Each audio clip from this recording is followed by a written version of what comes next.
Hey everyone, and welcome back to the Heal with Grace podcast, where we explore the deep connections between mind, body, and healing. I'm your host, Grace, and today we're diving into a topic that hits close to home for so many of us: perfectionism. This is something that comes up so often, and I've mentioned it in different podcasts at different times, but I haven't had a full on episode around it. And so I really want to dive deep and dig into it because, again, this comes up so often. And it's a tricky thing. Like on the surface, it might seem like a positive quality. After all, who doesn't want to do their best or set high standards for themselves? So we're taught. But I'm going to debunk that. The thing is that when perfectionism takes the wheel, it can drive us straight into stress, self doubt, and even chronic pain or illness because when we are operating from a place of needing to be perfect, then actually where we're operating from is the belief that we're not okay. We're not enough. We're not worthy. We're not deserving. Like we're not a great person. And we're going to dive all into that. And I'm going to teach you tips on how to work with it as well. So, we're going to unpack it. We're going to learn where it shows up, and most importantly, how we can start to loosen its grips on us. So, let's jump right in. First of all, what is perfectionism? Let's start with the basics. Perfectionism is the belief that our worth is tied to our achievements, or that we need to perform perfectly in order to be valued. It's not just about wanting things to be done well. It's about feeling that anything less than perfect is unacceptable. This mindset often comes with a constant inner critic, a voice that says you're not good enough, you need to try harder. And while perfectionism might motivate us to work hard or stay organized, it often leaves us feeling exhausted, anxious, or like we're never quite good enough. So, again, it has probably helped you in so many ways. It's gotten you to where you are, it's helped you in school or work or with family or whatever you've done in life. And you've done, I'm going to say that you've done well. Um, it's helped you, right? And you are praised by society because society praises perfectionism. It praises doing. We're going to talk about how perfectionism shows up. It doesn't always look like what we expect, and you may not even recognize that you have a tendency of perfectionism because it's not just about striving to be right or to have every little detail on your page perfect. It's about how we think, how we behave, how we even structure our lives around an unrelenting need to feel enough.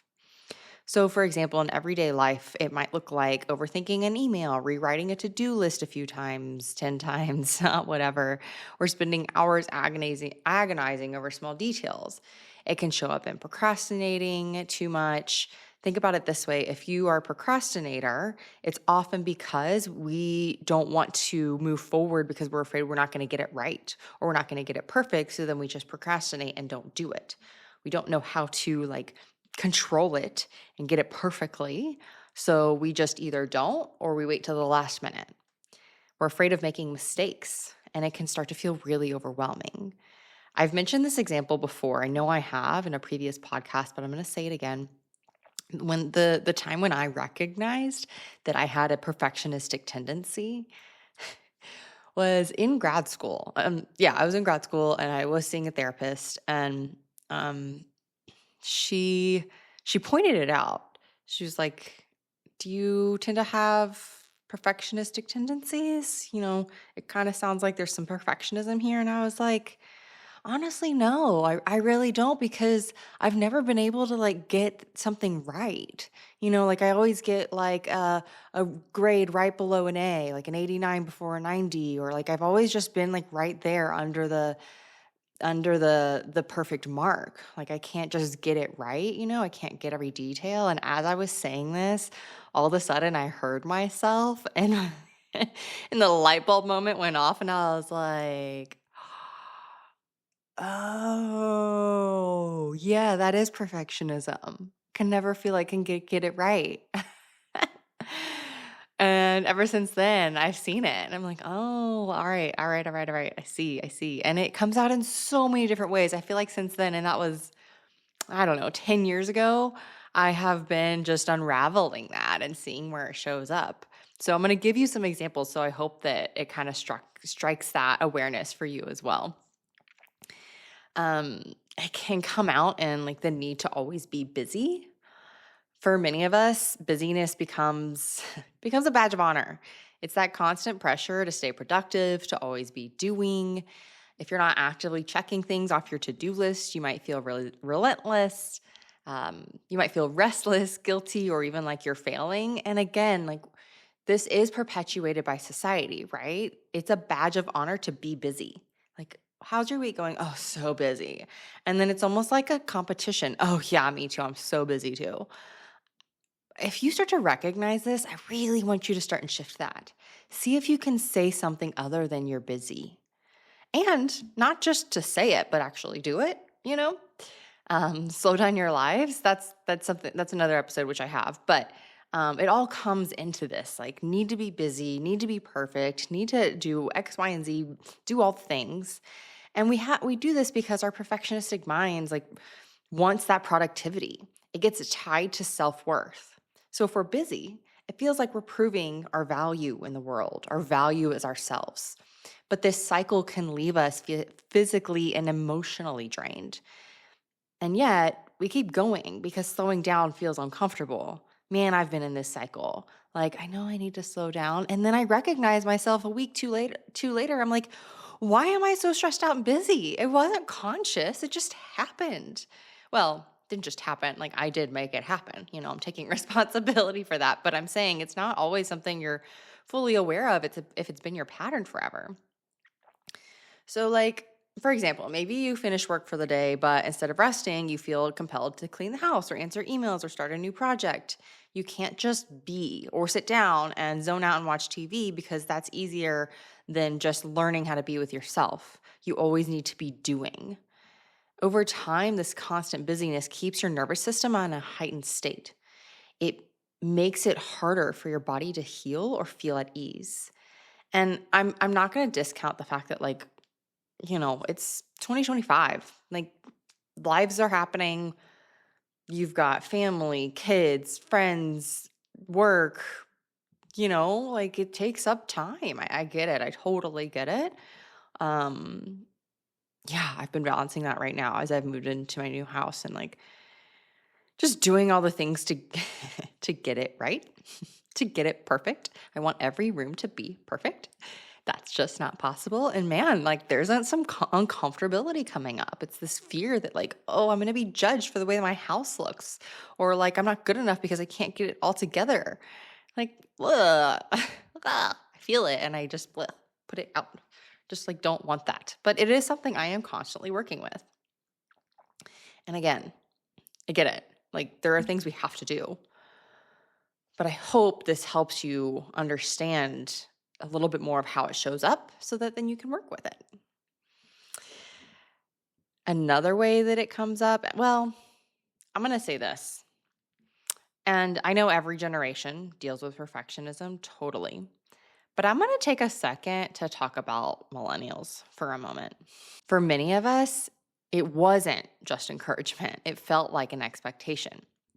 From school to sports to hobbies, we learned that our value came from excelling, from overachieving. And as we got older, this message didn't go away. It just followed us into adulthood. We live in a society that celebrates hustle culture, where the pressure to succeed, stay busy, and constantly level up is relentless. So, what happens when you don't meet those expectations? Shame happens. Here's an example. You're working a full-time job, but you feel like you should also be taking extra courses, networking, or pursuing a side hustle. It's like such a thing right now. If you're not doing those things, that inner critic starts whispering, you're lazy, you're falling behind, everyone else is doing more. Look at their house, look at their travel journey, look at blah, blah, blah, blah, blah, blah. And this cycle makes rest feel almost impossible because in the perfectionistic mindset, rest equals failure. And when you're finally allow yourself to slow down instead of feeling peace, you might feel shame or like you're less than. That shame spiral is a core feature of perfectionism and a core feature of procrastination, right? It's a cycle. So when you feel like you haven't done enough, or worse, like you've failed at something, it's easy to fall into a spiral of self criticism. Why didn't I try harder? I'm not good enough. Other people can handle this. Why can't I? That's a big one, right? Like we're looking over at someone else's life and we're looking at all the things that they're doing. And then we feel shame that we can't match up or level up to that. And the result of that is that you either push yourself even harder, doubling down on perfectionistic behavior, stressing out your nervous system, or you feel stuck, unable to move forward because the fear of failing again is too overwhelming. And here's the thing with that too, like we are all different energies. We all have different purposes and values and energies in this life. My energy is very different than someone else's energy. It doesn't make it wrong or bad or one is better than the other. We're just different. We need the people in the world that can multitask and do all the things at once, but it comes from a true, aligned, authentic place in their mind and their bodies. It really does not it doesn't drain them. It is like their true spirit. And then we also need the people in life that have that like flow and slower living and way to look back in the world that kind of brings us into this like deeper place. And those people have a little bit of a slower life, meaning that they don't take on all the things at once because that's just not what their nervous system can handle. There's all different kinds. And I highly recommend learning about your human design because this is so, so helpful. It seriously changed my life. I have an episode with Charlotte Wright that talks about human design that I'm going to link below. It's really helpful to just learn a little bit more about you, like your pace, your energy, like what's true to you. When I read my chart, like my jaw dropped. It's the first thing, and I've done all different kinds of personality tests and all those things, and this is different. It's not personality. It's truly based on your like birth date and where you were born, and so it's your true sign. And I really was like, oh my gosh, someone is reading my soul. I feel so validated. So validated. So I'm not going to explain that or get into it. That is not my specialty, but I just highly recommend looking into it. And again, I'll link the resource below. The reason I say that is because everyone has different ways of being in the world. And so I want you to stop looking at everyone else and start really aligning with your authentic energy, your authentic self. And you may not recognize what that is, and that's totally fine. It's a journey, right? And I'll get into a little bit more on how to work with perfectionism, but I'm going to go into a few more examples. I got off on a bit of a tangent right there. Perfectionism also, actually, this is a big one. It shows up in healing, in our healing journey. So, especially with chronic symptoms. Research actually identifies that perfectionism is a very common trait among people with chronic symptoms. And this is because perfectionism often comes with a need to control, a need for control. So when we feel overwhelmed by our symptoms, we might try to control every aspect of our environment or our behavior, hoping it will help us feel safe, right? I mean, how could we not? Like, we feel so out of control with our bodies. Symptoms are flaring. Like, we don't know what's going on half the time. So, yeah, you're going to want to control something in your life. So, you're going to try and control whatever you can.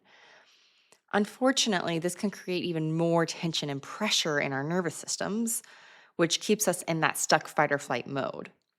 So, example, like maybe you're dealing with chronic fatigue and you've been told to pace yourself. But pacing feels hard because your inner perfectionism is saying if you rest too much, you're not trying hard enough, you're not good enough. So instead, maybe you start pushing yourself a little bit more or ignoring your limits, or later you crash.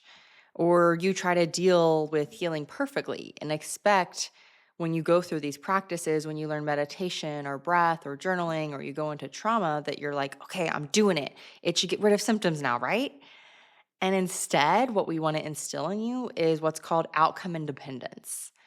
And I'm going to talk a little bit more about this too, because this is a way to work with perfectionism. It's basically when we start to expect something from the practice that we're doing, it dismisses the practice. So for instance, you're meditating and you're wanting to calm anxiety. and you're sitting there, you're meditating, you're like, why isn't it calming my anxiety? I'm just doing it to get through it. I'm just doing it to calm the anxiety. That's not going to help, right? You're just stressing yourself out more instead of just doing the meditation, just doing the breath practice to be in it. Being in the practice is the way out. I know it's a little paradoxical, right? But it's the thing of like, you have to go through the woods to get out of the woods. You can't go around it. You can't go over it. You can't chop it down. Like, we have to move through it. We have to go through the maze. We have to like see the trees and the ground and feel the earth beneath our feet and watch the leaves and the sun come through the trees different ways to actually move through the forest. That's what being in your healing process, in your journey, is so much about. And that's what outcome independence is. We're just being in the practice without expecting anything from it. So when perfectionism takes a toll, when it drives everything, we're not in it. We're not in the forest. We are way far outside of it. We're looking on the other side as we're going through it. So we're not present. Yeah. The reason for this is because it feels like if we're not actively controlling every aspect of our healing, then we're failing at it, right? Or like then something's going to happen if we're not controlling, because we've probably had experiences like that in life where we tried to do something or we were shamed or we were controlled in a certain way, or maybe you grew up in a household where everything had to be a certain way or you had to get it right? Or there was no like space for your opinion. So you're going to learn that you have to control to actually feel okay, because you were never allowed to have the space to just be, like be yourself, and it be allowed and it be safe and it be joyful. So at its core, perfectionism is often rooted in a deep belief that we're not enough as we are, kind of like I've mentioned throughout this. But I want you to really like grasp this, right? Because it's not just the behavior, it's not just the thought, it's not just the fact that you think that you can't just get it right, or you can't get that perfect grade or the perfect project done. The reason, that's just the symptom. The root cause of perfectionism, of those symptoms, of those actions, is this deep belief that you are not enough, that you're not getting it right, you're not worthy, you're not deserving. And this belief can develop very early in life, especially if we grew up in environments where love or approval felt conditional, like we had to perform well, behave perfectly, or meet high expectations to be accepted. Over time, this belief can become internalized, shaping how we see ourselves and the world. And it's like we're carrying around an invisible rule book that says you have to be perfect to be safe. Yes, you can kind of recognize the patterns in the thought process and work on getting out of those, but the root cause, that deeper belief that your inner child is really living out, that's what we want to work with. That's what we want to really remind that inner child of yours, that it's okay. That you know what? You don't have to be perfect because no one's perfect. And also, you don't have to be in control because you're completely safe. Perfectionism is not who you are, it's just a learned pattern. It's a protective mechanism that your mind developed to help you cope. It's a way for your nervous system to say, I love you, so I'm going to help you be safe. And it's a pattern to be able to help you feel safe. But the good news is that patterns can change. That's exactly what neuroplasticity is. Like, we can literally change our brain, our patterns in our brain, patterns in our nervous system. We can learn safety in like truly in the core of our being, knowing how to just be in a safe space.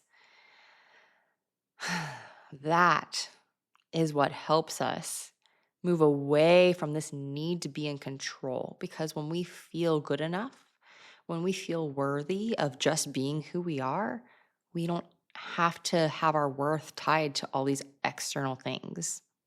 So when we learn to work with perfectionism, the first step is awareness, right? Where does it show up? How does it show up? If you don't like the word perfectionism, can you just notice what it feels like in your body to feel like you need to be in control? Where do you feel like you need control? Is it around tasks and day-to-day things in your house, the way you load the dishwasher, the way that your house is cleaned, the way that you put together an outfit? Do you take a really long time to do so because you feel like it needs to look really, really good? Um, and I'll say this to the point that it's stressing you out and taking time out of your day, right? So there's this notion in any kind of diagnosis or treatment, mental health specifically, where you might meet like criteria for something, but if it's not impairing your life, then we don't need to, give it a label, if you will. If it is impairing you in some sort of way, and if you're listening to this, I'm going to go out on a limb and say it probably is. um, but basically, I guess I'm saying this because I don't want you to get fearful now that like, oh my gosh, I'm always in my perfectionism mode. I need to figure it out, right? That's another mechanism of control. We need to release that. So I'm calling you out if you're sitting here being like, oh my gosh, where is this showing up? I need to write it all down and get it all perfect and like control the control, right? But no, what we want to do is help you let go of that need to control and be a little bit more okay with feeling uncomfortable. That's what it's going to feel like at first. Because perfectionism is a mechanism to control being uncomfortable. And we're uncomfortable because we don't feel worthy or good enough. See where I'm going with that? Does that make sense? When our core belief, the core of who we are, doesn't feel like we are good enough to show up in the world just as we are, that's uncomfortable. Like truly, right? Like that is hurt. That hurts. That's painful. That's shameful. That makes us feel guilty. So the way that we manage that guilt and shame is ways to control how we look in the world, how people perceive us, like how we get something right or not right, and how we present ourselves to the world. So let's talk about how to work with perfectionism. So I mentioned earlier outcome independence, but I'm going to go over it a little bit more because it's kind of setting the tone for how we work with it overall. So again, outcome independence is the practice of detaching from the need for a specific result, particularly the immediate reduction or elimination of symptoms. Meaning, like, we shift your focus away from constantly monitoring symptoms and measuring your progress, and instead cultivate an attitude of trust, curiosity, acceptance towards your healing journey, right? We want to be in the woods. We want to notice everything around us and drink it in and breathe that fresh air in as you're moving through the journey of getting out of those woods and finding your way through. The thing is that when we become overly focused on eliminating our symptoms or like managing whatever we're managing, we inadvertently reinforce the brain's fear and hypervigilance around those sensations when we feel the need to be perfect in our healing. So the fear keeps the nervous system in a heightened state. So when we can lean into outcome independence, really being present, it breaks this cycle by teaching the brain that presence or absence of pain is not dangerous and does not define our well-being. So by focusing on the process of engaging in meaningful activities, the brain begins to rewire itself towards safety and calm.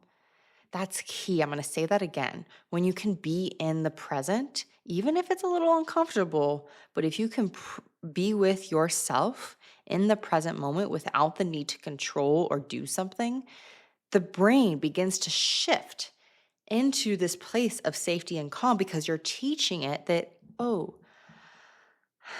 I'm okay to be just as I am. It's safe to do that. So the more you do that, the more you take in these little moments, you drink in the little moments of being okay, just breathing, being okay, just like hanging out on the couch with your to-do list over on the counter. And that is safe and okay. The more that your nervous system settles and it's not on this like hypervigilant state of like, what do I need to do? How am I getting it right? How am I getting it wrong?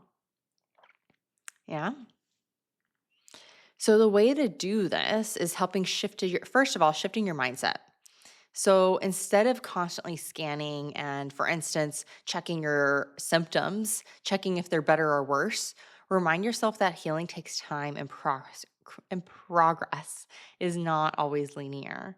So a good example of this is like you're working on pain, or maybe you're working on your bladder or pelvic pain, and you're constantly checking. Is it in pain? Is it not? Is it in pain? Is it not? Is this what I'm doing making it painful? Do I have to go to the bathroom? Do I not? Do I have to go to the bathroom? Do I feel pain? Like you're always checking. You're always body checking. It's just creating that constant state of stress. So if you can learn to if you do feel a little pain, if you do feel sensation, be with it, drink it in, breathe it in, and remind yourself you are making progress. You have to trust that this is a process and lean into the place of feeling safe. I also want you to celebrate your process. Focus on steps that you're taking, like self-compassion, challenging fear-based thoughts, and engaging in enjoyable activities, even if pain is still present. The way that we want your brain to orient towards the present is just being in it.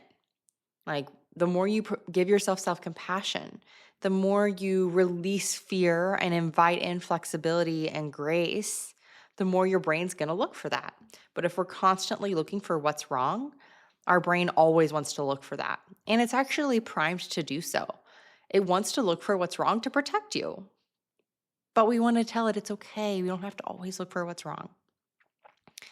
And even if something does happen, say you don't get it right, or you failed, or you sent an email and it was wrong, or something was in it, or whatever that shouldn't have been in it, and you feel that tinge of that tinge of shame that pops up in your stomach or in your chest, and you feel so guilty and you're ruminating like, oh my gosh, how are they going to feel about me? What are they thinking about me? Like blah, blah, blah, blah, blah. That's where you place your hand on your heart and you breathe in. And you say, my actions do not define me. I am okay and I am safe. I give myself compassion because I am not perfect. I am okay. And maybe you address it, whatever the situation is. Maybe you're just honest and say, you know what, I am so sorry. I did not check that. And here is the email that should have been sent. Now that's just an example, right? But I know that it happens, right? It happens. And we want to catch it. We want to catch the reaction to our failure. We want to catch that shame. Yeah. I mentioned self-compassion, and I will constantly keep bringing this up, y'all, all the time, because it's the biggest antidote to this work. Meaning, like, it's the biggest antidote to shame, to control, to perfectionism. Because if we at our core don't feel good enough, if we don't feel like we're worthy, then we have no self-compassion. But if we bring in our self-compassion and saying things like, I'm doing the best that I can, and that's enough, like truly knowing that that is enough. It might not, if you don't fully believe it in that moment, that's okay. Work towards it. But self-compassion helps quiet the perfectionistic voice and creates space for growth. Yeah? Okay. Another way to work with perfectionism is challenging black and white thinking. Perfectionism often makes us see things in extremes. It's either perfect or a failure. It's either right or it's wrong. It's good or it's bad. But life happens in the gray areas. When you catch yourself thinking this way, ask, what's the middle ground here? Okay, what is this gray area? How can we come to a balance? Because more often than not, it is not this way or this way. It is not right or wrong, good or bad. Like, it is what it is. So how can you bring yourself back to the middle instead of thinking black or white? The same with like all or nothing. It's not about doing everything perfectly or nothing at all. It's about listening to our bodies and making small, sustainable changes. Progress, not perfectionism, is what matters, right? So either you're doing all your practices in one day, or it's you failed that day, so what's the point? I'm not going to do anything. Nope, That's not what we're doing here. We are so not doing that. We are taking it one step at a time and bringing in balance. Say you wake up late and you don't get to do your meditation or your breath work or whatever your vagus nerve practices. That's okay. That doesn't mean the day is over. You still have all day. Maybe it's not in your perfect routine, but see, it doesn't have to be perfect. You're going to meet yourself where you are. You cannot expect yourself to be somewhere that you're not today. You're working towards that, but you're not there. And the healing journey is not about bringing more perfectionism into our life. It's about letting go of it. So that brings me to cultivating flexibility. Yeah, that's a big one. So we're letting go of the rigid rules, whether it's around food, routine, how you spend your day. Allowing yourself more freedom can release the pressure to control everything. I think I say bring in flexibility a lot, and I'm not sure I really explain it, but my example of the day is such a great example. Like, you didn't have time to do what you thought you were going to do in the morning. Well, let's be a little more flexible. Where can you implement that in your day? Because you're giving yourself priority. Now, I understand you have lots of priorities in your life, but this has to be a big one, especially when you're healing chronic pain and illness. Like, learning this work has to be a high priority. So you create flexibility in your day to be able to implement the things when they don't go as well as you thought they would, or that you couldn't get them done the first time. We also need support. We need so much support because we can't always see these things, right? Like, we cannot always see our blind spots. We can't always see how we're doing. We cannot see how our perfectionism comes out. It can feel overwhelming. Like, I definitely don't see it all. Man, there's so many times where I'm like, oh, I was really in my rigid mind. Didn't see that until it was pointed out to me, because we can't. Like, I talk to you and teach you these things, but I can't see it all about myself, so I get help and support. So I wasn't going to talk about this till later, but here we go. If you want that support, I highly recommend reaching out to myself and Liana, and we are opening up individual coaching packages for this year. Actually, we're opening up quite a few spaces because we just love working one-on-one with people, because we can really get in there and personalize this work to you, right? So it's not like a 3-step process that everyone follows. There's a lot of guidance and tools and skills that we can teach you, but also, like, you're specific. Your core beliefs are different than someone else's. Your mechanisms, your behaviors, your thoughts are different than someone else's. And so when you get that individualized support, it's so, oh my gosh, I can't even tell you. Like, I would not be here today if it weren't for my therapists, mentors, coaches that I've had along the way. And that's why I love, love, love doing this work as well and helping you see your progress. So if you are open and you're willing and you're wanting that guidance, see the link below to apply to work with us. It's just a few questions on our website, and we'll reach out to you that day. Last but not least, we are going to remember that imperfection is what makes us human. I'm saying that again. Imperfection makes us human. When you embrace your flaws and imperfections, you create more connection, more authenticity, and more joy. When you recognize what you might initially think are flaws or things that you're not doing well or not doing right, you actually tune in and allow your authentic, true, connected, joyful self to come out, and you learn to actually create space for those things that you might not have really liked at first, different parts of you that you shamed or felt guilty about. And you learn to bring it out and be okay with them. And when you do this, it's like so sweet to be able to see how you can learn to love yourself a little bit more. That's the ultimate nervous system regulation. That's the core. Learning to love yourself. And when we can get our perfectionism out of the way, we start to do that.